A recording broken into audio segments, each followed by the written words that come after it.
Bismillahirrahmanirrahim. Assalatu assalam ala ashrafil salin wa ala alihi wa sahbihi ajma'in. Amma ba'd. Assalamualaikum warahmatullahi wabarakatuh. Mga kapatid sa Islam, nandito naman po tayo para magbigay ng Islamikong pagpapayo patungkol ito sa kailangan meron tayong sinusuko ang Diyos. Opo, tayo tinawag ng mga Muslim. Na ibig sabihin, mga tao na sumusuko kay Allah subhanahu wa ta'ala. Kaya bilang mga Muslim, kailangan meron talaga tayong sinusukuan. Alam po natin na ang kalawakan na ito ay hindi uusbong kung wala itong tagapaglikha. At ang tagapaglikha na yun po ang nakakaalam kung ano ang kanyang nilikha. Siya po ang higit na nakakaalam. Sinabi ng Allah subhanahu wa ta'ala sa Quran, A'udhu billahi minash shaitanir rajim, wa huwa alladhi yabda'ul khalqa thumma yu'idu wa huwa ahwanu 'alayhi wa lahul mathalul a'la fis samawati wal ard wa huwal azizul hakim. Sa sinabi ng Allah, ang siya ang yaong nagpapasimula ng mga nilikha at pagkatapos ay kanyang uulitin ito. At iyon ay napakadalim hinggil sa kanya. At sa kanya ang napakamataas na paglalarawan sa loob ng mga langit at lupa. At siya ang makapangyarihan na marunong. Kaya po mga kapatid, nangangailangan tayo ng Diyos kasi humihingi po tayo ng kaalaman. Ikaw ang sinusukuan mo ang sarili mo lang.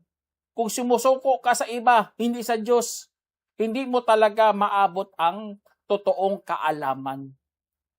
Ang kaalaman po mga kapatid ay magagamit po natin para marating natin ang tamang pananaw, ang tamang pag-unawa, para lubos natin maunawaan kung ano talaga tayo bilang mga nilikha ng Diyos. Kaya kung naunawaan mo dahil sa pagsuko mo sa Diyos, mapapaluha ka talaga at magsabi, Alhamdulillahi Rabbil Alamin. Kaya napakaganda ng pakiramdam kapag meron ka talagang sinusuko ang Diyos.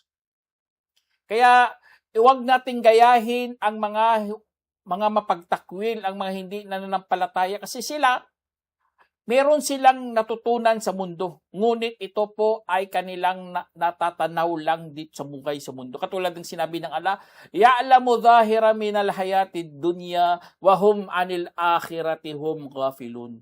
Nalalaman nila ang panananaw sa buhay sa mundo at sila hinggil sa kabilang buhay ay walang kamalay-malay. So, subhanallah, nakakalungkot. Ang natutunan nila ang mga panlabas. Ngunit hindi nila alam o kaya hindi nila inuugnay sa pagkilala sa Diyos kasi hindi sila sumusuko. Hindi sila Muslim.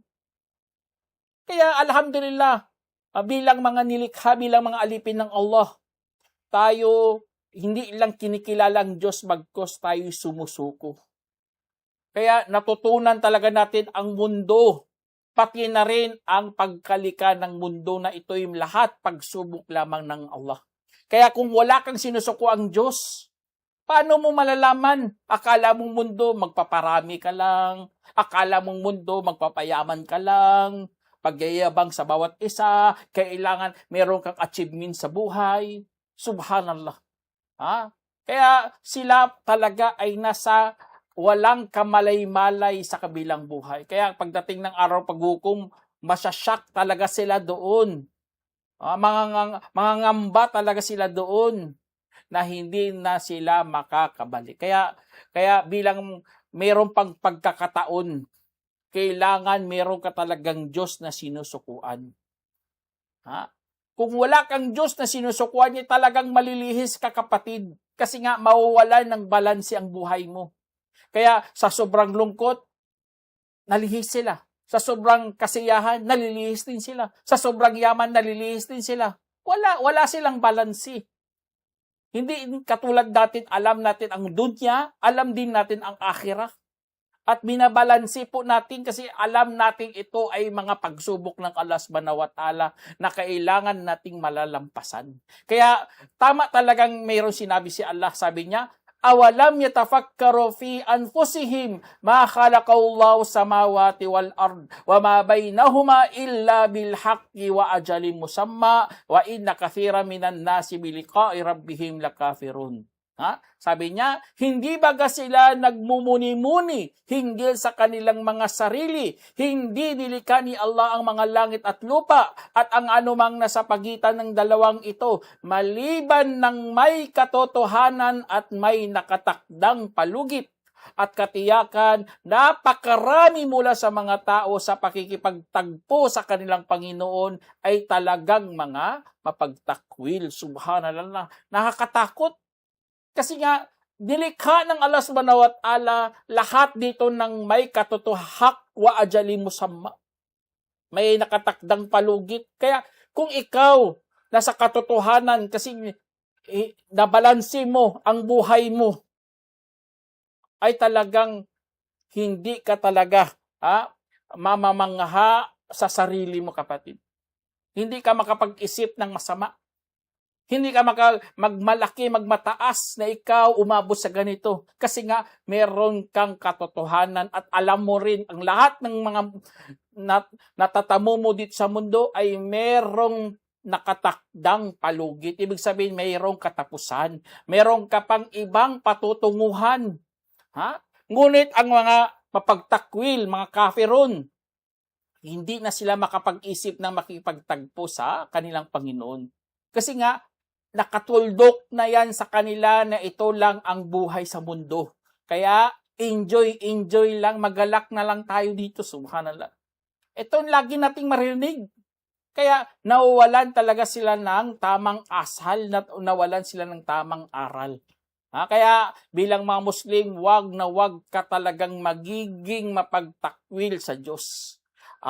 Dapat yakapin mo talaga ng may katotohanan at mayroong palugit ang mundong ito para hindi ka lalong mapamahal dito sa mundo. Kasi ito ay, temporary.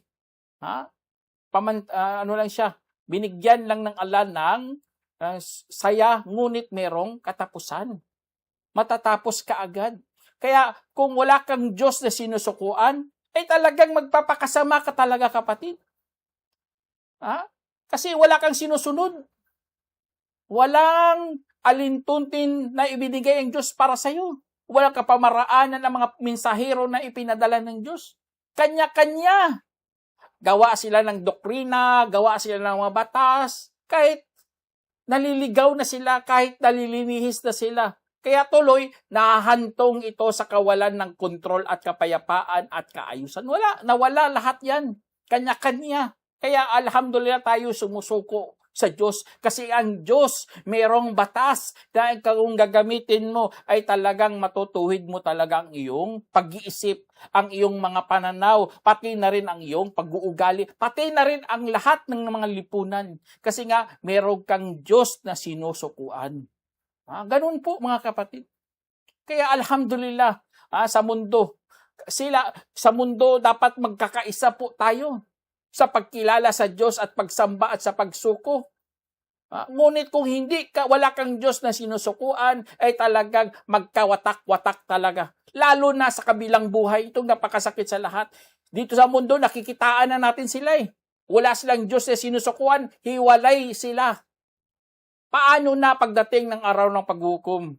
Katulad ng sinabi ng Allah subhanahu wa ta'ala sa banal na Quran, sabi niya, وَيَوْمَ تَقُومُ السَّاعَةُ يَوْمَئِذٍ يَتَفَرَّقُونَ فَأَمَّا الَّذِينَ آمَنُوا وَعَمِلُوا الصَّالِحَاتِ فَهُمْ فِي رَوْضَاتٍ يُحْبَرُونَ وَأَمَّا الَّذِينَ كَفَرُوا وَكَذَّبُوا بِآيَاتِنَا وَلِقَاءِ الْآخِرَةِ فَأُولَئِكَ فِي الْعَذَابِ مُحْضَرُونَ. Sinabi ng Allah, at araw na kung saan tatayo ang oras, sa araw na iyon, sila ay maghihiwa-hiwalay. Subhanallah, maghihiwa-hiwalay sila. at tungkol sa mga yaong naniwala at gumawa ng mga mabubuti. Kung gayon, sila ay nasa halamanang nagagalak. At tungkol naman sa mga yaong nagtakwil at nagpabulaan sa aming mga tanda, at gayon din sa pakikipagharap sa kabilang buhay, magkagayon dadalhin sila sa kaparusahan. Kaya auzubillah, magkahiwa-hiwalay sila sa parusa, dadalhin sila doon sa kaparusahan. I-deny nilang bawat isa. Hindi nila kilala ang bawat isa. Ganun na mangyari kapag wala kang Diyos na sinusukuan, kapatid. Nakakalungkot sa mga hindi sumusuko sa Diyos.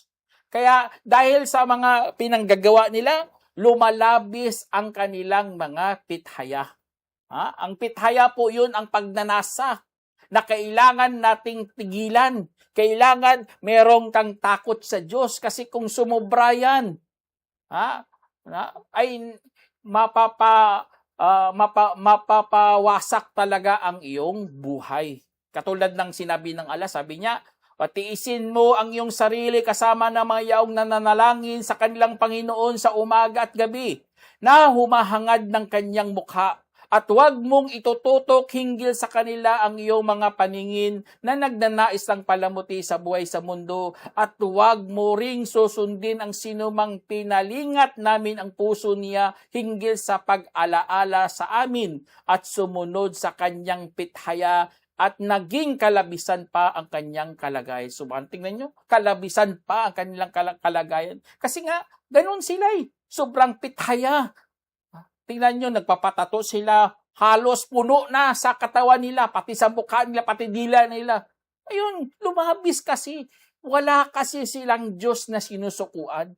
Naniniwala sila sa Diyos, pero hindi naman sila sumusuko. Anong kaibahan yan? Siyempre, malaking kaibahan yan. Dapat may Diyos ka na mayroon kang sinusukuan, sumusunod ka sa batas. Kaya alhamdulillah, kahit sa word na Muslim, dapat maging tayo proud tayo bilang mga Muslim kasi may Diyos tayong sinusukuan. May mga batas siya na dapat nating sundan kaysa magiging malabis ang ating kalagayan katulad sa nabanggit ng banal na Quran. Kaya kung sinunod lang natin ang ating mga pagnanasi ay talagang mawawasak, hindi lang dito sa mundo pagkos pati sa kalangitan. Mawawasak, subhanallah. Sabi ng Allah, kung ang katotohanan ay sumunod ang kanilang mga pithaya, ay talagang mawasak ang langit at lupa at sino mang naroroon. Tingnan nyo, pati langit, lupa, mawasak mga kapatid. At saksi tayo dyan sa totoo lang. Tingnan nyo ngayon, pabaya tayo, pati ozone layer nasusunog, nasisira. Akala natin ang langit hindi nasisira din. Meron nga may mga mga future sila, sabi na mawawasak, maging malakas ang solar ray o masisunog tayo dito kasi butas na ang ozone layer. Kaya yun isa sa mga dahil yan sa pagsunod natin sa ating mga pithaya, sa ating mga pagnanasa. Kaya kasiraan talaga kung walang Diyos tayong sinusunod mga kapatid. Kapag bibigyan ng paalala, sila naman ay umiilag. Umiilag sila. Kaya napakatindi pala ang pithaya. Kapag wala kang Diyos na sinusundan. Dapat ang iyong pithaya sumusunod sa ayon sa Diyos. Hindi ang pithaya mo sumasalungat sa ayon sa Diyos. Katulad ng pagpapakasal, yun, pagsunod yun, kahit pithaya yun, kahit pagnanasa yun, pero sumusunod ka sa Diyos. Kaysa makipag-apid ka o kaya pangingalunya ka, kontra yun sa gusto ng Diyos. Kaya pag-ingat talaga. Kaya kailangan meron kang kinakapitan.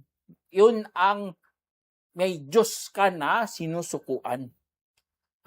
Kaya sa totoo lang, sa lahat ng bagay, ramdam talaga natin na merong mas mataas sa lahat. Dito sa mundo, ang mga mayayaman mas mataas o kaya angat kaysa mga mahihirap. Ang may mga talento, mas angat sa mga walang talento. Merong nakakataas. Pero sa atin, bilang mga Muslim, mas nakakataas talagang Allah subhanahu wa ta'ala. Kasi nga, kailangan natin may Diyos tayong sinusukuan. Ang Diyos na yun po ang magbibigay sa atin ng tinatawag na gabay at magkakaroon din tayo ng takot para po mauunawaan natin ang mga tanda niya, ang kanyang mga talata. Kasi ang Quran, hindi mo yun mauunawaan kapag wala kang takot sa Diyos. Wala kang takot sa Diyos, hindi mo mauunawaan yan. Napakalinaw, pero hindi mo maunawaan kasi nga wala kang Diyos na sinusukuan. Kaya ang Allah subhanahu wa ta'ala, nagbibigay talaga sa atin ng konsyensya. Kinukulit tayo ng ating konsyensya kapag wala kang Diyos. Wala kang Diyos na sinusukuan. Dahil yan sa fitra. Yun ang kalikasan na binigay ng Allah subhanahu wa ta'ala sa atin bilang mga Muslim. Inilalang niya talaga, inilagay niya sa atin yan. Para magiging, hindi ka magiging bulag. Dilat na dilat ang iyong kamalayan sa katotohanan. Katulad ng sinabi ng Allah, وَأَقِمْ وَجْهَكَ لِلدِّينِ الْحَنِيفَ فِطْرَةَ اللَّهِ الَّتِي فَطَرَ النَّاسَ عَلَيْهَا لَا تَبْدِيلَ لِخَلْقِ اللَّهِ ذَلِكَ الدِّينُ الْقَيِّمُ وَلَكِنْ أَكْثَرَ النَّاسِ لَا يَعْلَمُونَ. Sinabi ng Allah, kaya't ipanatili mo ang iyong mukha para sa reliyon ng may paninindigan. Katalagahan ng Allah na yaong inilalang sa mga tao, walang pagbabago para sa pagkalika ng Allah. Iyan ang matuwid na relihiyon, ngunit karamihan sa mga tao ay hindi nakakaalam. Kaya katalagahan o kaya kalikasan na ibinigay ng Allah subhanahu wa ta'ala sa atin, yun ang ating fitra. Kaya sundin mo lang ang fitra mo, kapatid, yun malinis talaga yun. Pero kung sinundan mo ng iyong pithaya, tapos hindi mo pa kinikilala ang Diyos, wala ka pang Diyos na sinusukuan, ay talagang naaapakan na talaga ang iyong konsensya. Kaya alhamdulillah, ang Diyos nag-iwan talaga ng mga tanda para matukoy natin na meron tayong sasambahing Diyos, na kailangan natin susukuan ang Diyos. Sabi ng Allah, wa min ayati khalqus samawati wal ard wa ikhtilafu alsinatikum wa alwanikum inna fi dhalika la ayatin lil alamin.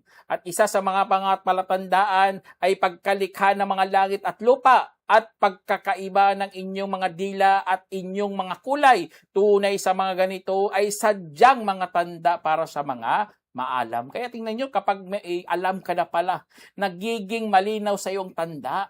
Na kailangan talagang sumuko sa Panginoon. Kailangan mag-Muslim talaga. Kailangan sumunod talaga. Kasi nga may mga tanda ang Diyos para sa atin. Iniwan niya talaga to. Pati nga sa katawan natin, kahit pa iba-ibang mga kulay natin. Kahit iisa lang ating pinagmulan, si Adam at si Eva, si Hawa. Pero ganun pa rin. Ganun na ganun. Kasi nga mga tanda po yan para sa mga maalam. Kapag meron ka ng alam sa Islam, unahin mo talagang pagkilala sa Diyos na kailangan mong sukuan. Kasi nga, kailangan makakahanap ka talaga ng masasandalan, kapatid. Bumabaling tayo sa Allah. Natatakot tayo sa Kanya. Gumagawa tayo ng mga pagdarasal. At hindi tayo nagiging kabilang sa mga tagatambal. Kasi nga, meron tayong Diyos na masasandalan, na masusukuan. Ganun tayo magtiyaga. Kaya ang tao, di ba, dito sa mundo, meron siyang masasandalang pamilya. Kailangan niya pamilya. Kailangan niya ama, ina, mga tiyuhin, tiyahin, mga pinsan, mga kapatid. Mayroon siyang masasandalan. Pero ngunit, nangungulila pa rin siya na hindi niya kayang matutugunan ang kanyang bakanting puwang sa puso niya. Kahit nasa kanya lahat-lahat na, mayaman siya, marami siyang pera, pero wala, kulang pa rin. Kasi nga, hindi niya inalam ang layunin ng tagapaglikha. Kaya kung meron kang Diyos na sinusukuan, kapatid, Allahu Akbar, malalaman mo talaga ang layunin ng tagapaglikha. Kaya bilang Muslim, napakalinaw talaga sa atin ang turo ng Allah, sabi niya, wa ma khalaqtul jinna wal insa illa liya'budun. Hindi ko nilikha ang mga engkanto at tao upang sila ay sasamba sa akin. Tingnan niyo, upang sila ay sasamba sa akin. Napakalinaw talaga yan. Walang ano yan, hindi yan malabo, hindi yan tinatawag na talinghaga, bagkos napakaliteral at rasyonal, lohikal, kayang unawain, hindi na kailangan itapsir mo pa, hindi mo na kailangan bigyan mo ng pangangahulugan, wala, napakalinaw yan. Kung ikaw merong Diyos na sinusukuan, pero kung wala kang Diyos na sinusukuan, bibigyan mo pa yung tapsir bibigay mo ng pangangahulugan pa hanggang naging Trinity na Udwila. Yun ang ginawa nila Alam naman, napakalinaw na yan. Tapos bibigyan mo pa pangangahulugan. Tuloy nalihis. Tuloy napalayo sa unang pangangahulugan.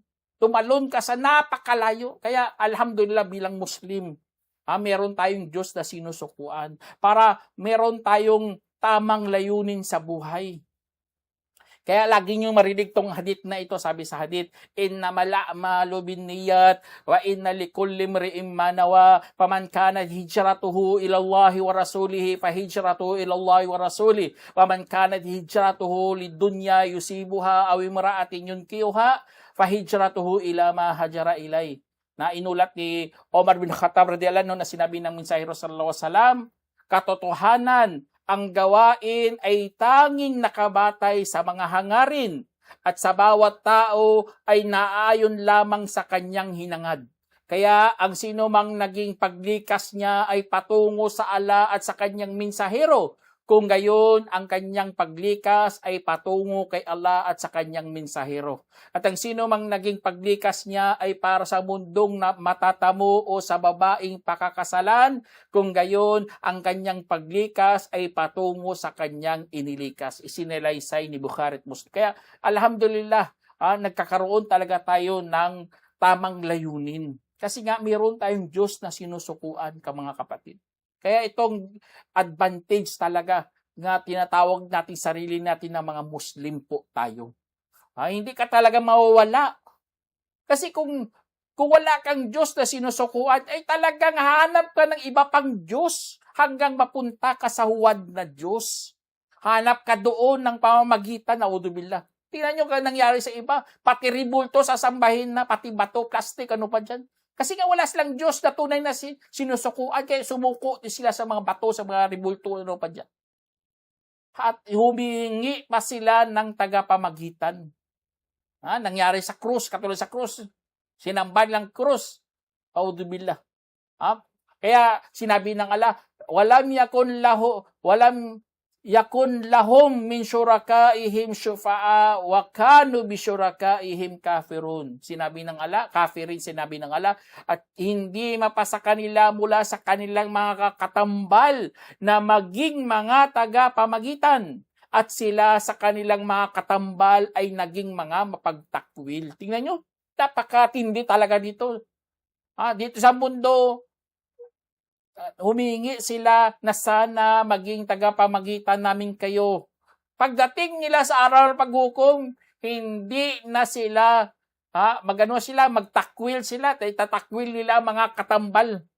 Alam naman natin mga katambal, pwede yan maging rubulto, pwede yan maging tao, o mga mabubuting tao. Ginawa mo katambal sa Diyos, subhanallah, sa araw ng paghukom, ikaw mismo ang magtakwil sa kanila.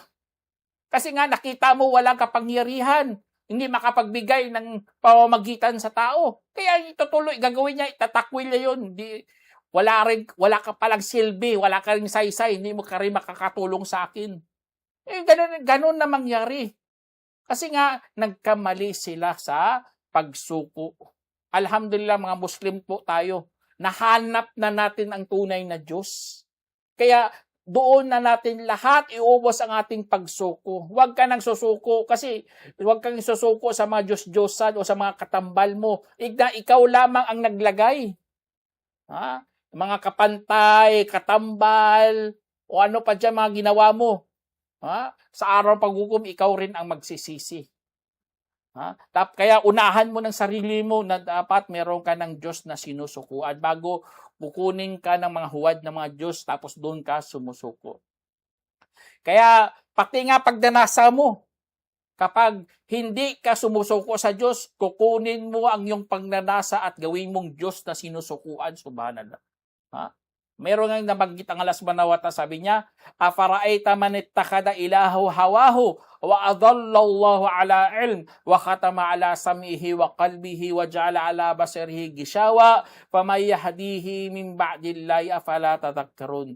Sa sinabi ng Allah subhanahu wa ta'ala, kung nakakita ka na ba sa yaong itinuring niyang Diyos ang kanyang pithaya o pagnanasa at iniligaw siya ng alaayon sa kaalaman at siniliyuan ang kanyang pandinig at mga puso at nilagyan ang kanyang paningin ng isang takip. Sino pa kaya ang magpapatnubay sa kanya matapos ni Allah? Bakit kaya ayaw pa ninyo alalahanin? Subhanallah. Tingnan, napakatindi na pagkasabi dito. Ililigaw ka ng Allah sa kaalaman. Ganun, basta wala kang Diyos na sinusukuan, susukuan mong yung pithaya. Pati na rin siya Satanas. Kung wala kang Diyos na sinusukuan, kukunin mo bilang si Satanas, tagapangalaga, tagapagtanggol, at susukuan mo na ra'udzubillah. At alam naman natin si Satanas, maghuhugas kamay lang yan sa araw paghukom. Katulad ng sinabi ng Allah, katulad ng Satanas nang sinabi sa tao, magtakwil ka na. Sa kanang nagtakwil ay kanyang sinabi, katotohanan, wala akong kinalaman sa iyo. Tunay na ako ay natatakot rin kay Allah, ang Panginoon ng sanlibutan. Sana mga kapatid, meron kayong napulutang aral. Hanggang dito na lang. Assalamualaikum warahmatullahi wabarakatuh. جمعية الدعوة نور، الدعوة للجميع.